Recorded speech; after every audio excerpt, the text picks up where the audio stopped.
Au nom du Père et du Fils et du Saint-Esprit. Amen. La paix de Jésus soit dans votre maison, sa paix et sa joie. Alléluia. J'espère que vous allez bien. Nous lisons le Saint-Évangile selon Saint Matthieu que nous poursuivons. C'est intéressant de continuer le même évangile, je veux dire. Merci Jésus de nous émerveiller, de nous remplir de joie. Saint Matthieu chapitre 5 verset 20-26, que ta parole, ô Jésus, rentre dans mon esprit, que ma bouche proclame ta parole et que mon cœur l'accueille. Amen. Je vous le dis, si votre idéal de perfection ne dépasse pas celui des maîtres de la loi et des pharisiens, vous ne pouvez pas entrer dans le royaume des cieux. Vous venez d'entendre qu'on a dit à vos ancêtres, tu ne tueras pas. Si quelqu'un a tué, il doit passer en jugement. Mais moi, je vous dis, si quelqu'un se met en colère contre son frère, il mérite un jugement. Si quelqu'un traite son frère de fou, il mérite une sentence du Conseil suprême. S'il lui a dit « sois maudit », il mérite d'aller à l'enfer du feu. Quand donc tu t'avances pour présenter à l'autel ton offrande, si tu te souviens que ton frère a quelque chose à te reprocher, laisse là devant l'autel ton offrande et va d'abord te réconcilier avec ton frère, ensuite tu reviendras présenter ton offrande. Trouve tout de suite un accord avec ton adversaire pendant que vous êtes en chemin, l'un et l'autre. Ton adversaire peut-être te mettrait entre les mains du juge, le juge te remettrait au policier et tu serais mis en prison. En vérité, je te le dis, tu n'en sortiras pas tant que tu n'auras pas payé le dernier centime. Merci Jésus, alléluia, pour ta parole. Alors, hier on a vu la question, le verset 20, on va faire verset par verset parce que c'est très dense. Je vous le dis, si votre idéal de perfection ne dépasse pas celui des maîtres de la loi et des pharisiens, vous ne pouvez pas entrer dans le royaume des cieux. L'idéal de perfection, on l'a vu, c'est fais ce que je dis mais fais pas ce que je fais. Ce que faisaient les maîtres de la loi et les pharisiens. Ils disent et ils font l'inverse. Ah, ils connaissent ils connaissent très bien la Sainte Écriture, hein, mais ils ne la mettent pas en pratique. Et ça passe pas. Et c'est normal. Et Jésus lui-même ne cesse de montrer qu'il dit ce qu'il fait, il fait ce qu'il dit. Ensuite, le verset 21, vous venez d'entendre qu'on a dit à vos ancêtres, tu ne tueras pas, si quelqu'un a tué, il doit passer en jugement. Mais moi je vous dis, si quelqu'un se met en colère contre son frère, il mérite un jugement. C'est très intéressant, puisqu'on a abordé cette question hier soir. Si quelqu'un traite son frère de fou, il mérite une sentence du Conseil suprême. S'il lui dit « sois maudit », il mérite d'aller à l'enfer du feu. Donc, le deuxième commandement, aimez-vous les uns les autres. Maltraiter son frère, c'est-à-dire son prochain, c'est ce que Jésus considère que nous sommes tous frères. Hein.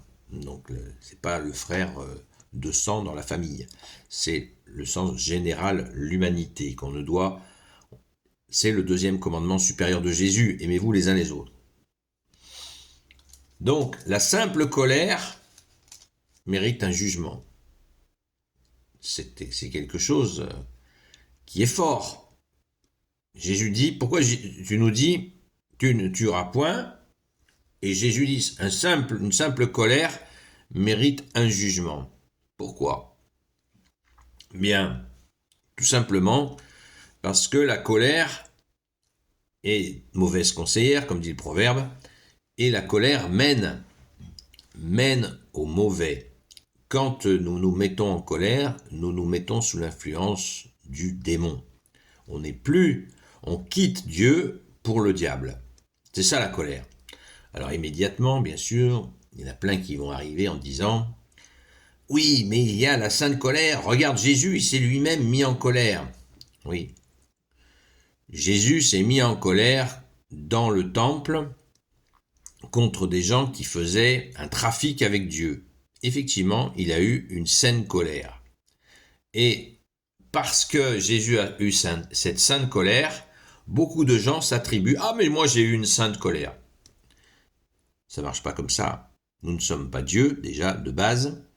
Et ensuite, Jésus cette sainte colère, il l'a fait pour faire arrêter un mauvais comportement de ces gens qui faisaient du trafic avec Dieu. Il n'a pas supporté ça. Mais les colères, nous pouvons tout à fait dire non dans des situations, parce que souvent les gens croient qu'on peut dire, faut dire amen à tout, oui à tout. Amen, c'est pas adapté. Oui à tout. Non, Jésus nous dit que ton oui soit un oui, que ton non soit un non. Tout ce qui est du milieu est du démon. Nous avons la possibilité de dire non, mais sans colère, sans colère. Parce que la colère amène le mal. C'est aussi simple que ça. Et si quelqu'un traite son frère de fou, traiter quelqu'un de fou, c'est une expression quasi courante aujourd'hui, de dire à quelqu'un, il est fou, elle est folle, il est fou, elle est folle. C'est très grave, très très grave de traiter quelqu'un de fou. Jésus nous met en garde contre ça, et ça c'est très concret. Très très concret. Est-ce que Jésus a voulu dire que si, que mi? Non! C'est très concret, c'est très basique. On ne traite personne de fou. Même de le dire de soi-même, Jésus n'aime pas ça. Quand nous le disons, même pour plaisanter, Jésus, il n'aime pas ça du tout. Parce que il sait que l'homme est fragile. Et il sait aussi qu'à force de traiter quelqu'un de fou, il y a des gens qui deviennent fous, en réalité, tellement ils ont été maltraités ainsi. On a de nombreux exemples qui sont faits d'ailleurs avec justement pour essayer de capter des héritages ou des choses comme ça. Ils ont fait passer telle ou telle personne pour fou. Ou alors, à une époque où le divorce était compliqué, c'était une spécialité de déclarer la femme folle pour que le mari puisse divorcer. Elle était mise en hôpital psychiatrique et comme ça le mari pouvait rejoindre sa maîtresse, peinard. Oui, c'est l'affreux Napoléon qui a mis en place ce système où c'est l'homme qui décidait du divorce uniquement. Alors il y a eu tout un tas de stratagèmes qui ont été mis en place et jusqu'à une époque pas si lointaine, le mari avait effectivement, il pouvait demander à ce que sa femme soit internée. Oui, c'est une réalité. Et la totale, la malédiction qui mérite de maudire quelqu'un mérite l'enfer. Jésus, je crois que c'est le seul moment de l'évangile, où il y en a encore un ou deux, je crois, à vérifier, où Jésus menace de l'enfer. Alors certains disent, oui, Jésus, il est amour, amour. Oui, Jésus est amour, amour, amour, amour. Certes, c'est la vérité. Il est aussi justice et miséricorde. Mais il est justice. Ne maudissons jamais. Nous sommes faits pour bénir. Nous connaissons Jésus, le Fils de Dieu, le Roi de gloire, le Dieu de nos vies. Et nous ne pouvons que bénir, jamais maudire. Jamais, jamais maudire. Et si jamais ça nous arrive, courons demander pardon à Jésus dans l'église, au pied du tabernacle. Ou en confession avec un prêtre, évidemment. Ou les deux. Quand donc tu t'avances pour présenter à l'autel ton offrande, si tu te souviens que ton frère a quelque chose à te reprocher, laisse-le là devant l'autel, ton offrande, et va d'abord te réconcilier avec ton frère, ensuite tu reviendras te présenter ton offrande. Voilà. Parce que ça fait écran. Quand nous avons un conflit ouvert avec quelqu'un, ça fait écran à se présenter face à Dieu. Et ça, Jésus ne le veut pas. Il veut vraiment qu'on s'arrange. Il veut qu'on aimez-vous. C'est le commandement supérieur. On ne peut pas aimer son prochain. On ne peut pas aimer Dieu si on refuse son prochain. Si on le maltraite. Ça passe pas. Certains cherchent des conseils spirituels hallucinants. Vous voyez, c'est très concret. Et ils vous donnent des conseils spirituels et ils sont en guerre avec je ne sais pas combien de personnes. Ça ne marche pas. Jésus le dit d'une autre manière, on reconnaît l'arbre à ses fruits. Si quelqu'un vous parle spiritualité et qu'il est en conflit avec la terre entière, c'est vraiment du bidon, quoi. Ce sera un peu plus long que d'habitude aujourd'hui, mais c'est nécessaire. Trouve tout de suite un accord avec ton adversaire, dit Jésus. Oui, quand c'est possible. Si l'adversaire refuse de parler, là, Jésus voit bien que l'adversaire refuse de parler, mais au moins nous aurons fait le pas. Jésus aime que nous fassions le pas pour montrer justement notre différence. Notre différence, c'est que nous te connaissons, Jésus. Alléluia. Et c'est ça notre différence. C'est extraordinaire.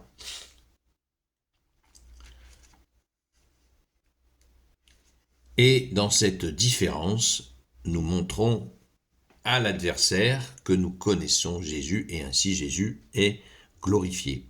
Et qui glorifie le Fils, glorifie le Père. Amen. Gloire au Père, au Fils et au Saint-Esprit, maintenant et toujours et pour l'éternité. Amen. Ô Jésus, toi qui peux tout et qui portes tout, je te confie toutes celles et ceux qui regarderont cette vidéo, ainsi que leurs proches, selon ta seule volonté, ô Jésus. Sainte Marie, Reine des cieux, toi l'Immaculée Conception, toi qui écrases le serpent, toi qui as la lune sous tes pas, toi notre Mère, Notre-Dame. Saint Joseph, toi le juste et le saint, toi le sage, toi la terreur des démons, toi le saint gardien de la Sainte Église catholique apostolique. Sainte Marie-Madeleine, notre chère sainte patronne. Et vous, tous les saints et saintes, amis de toi Jésus. Saint Michel Archange, Saint Gabriel Archange, Saint Raphaël Archange, et vous tous les anges qui te servent au Jésus, je vous confie toutes celles et ceux qui regarderont cette vidéo, ainsi que leurs proches, selon ta seule volonté au Jésus. La paix de Jésus soit dans votre maison, et je vous souhaite une belle journée dans la paix et la joie de Jésus. Bon travail sur la colère.